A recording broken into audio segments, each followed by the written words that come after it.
Born into slavery in 1797, Isabella Bumfree, who later changed her name to Sojourner Truth, would become one of the most powerful advocates for human rights in the 19th century.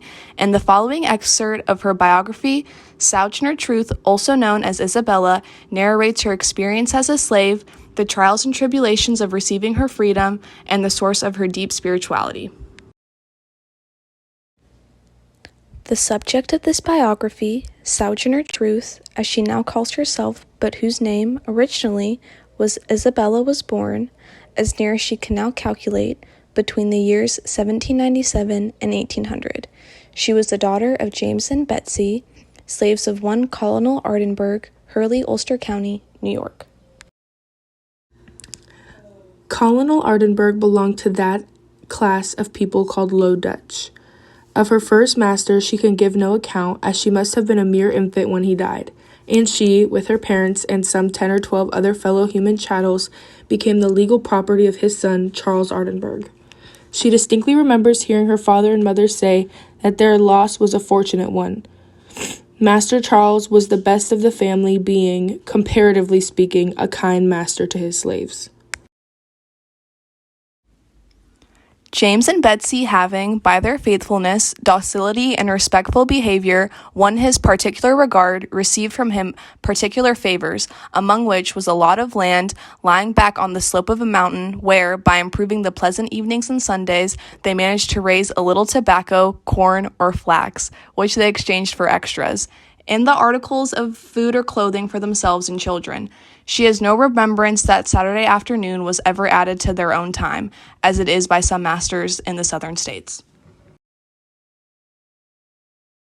Among Isabella's earliest recollections was the removal of her master, Charles Ardenburg, into his new house, which he had built for a hotel soon after the decease of his father.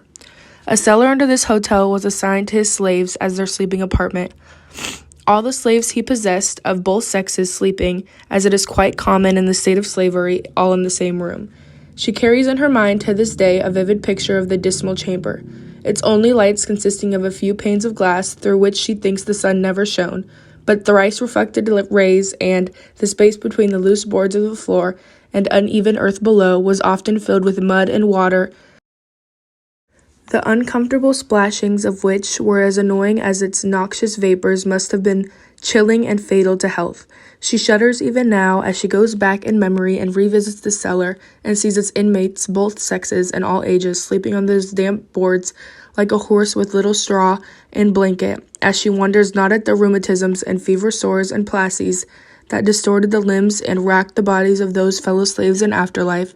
Still, she does not attribute this cruelty for cruelty, and certainly is to be so unmindful to the health and comfort of any being, leaving entirely out of any sight his more important part, his everlasting interest, so much to any inmate or constitutional cruelty of its master, as to that gigantic inconsistency, that inherited habit among slaveholders of expecting a willing and intelligent obedience from the slave because he is a man.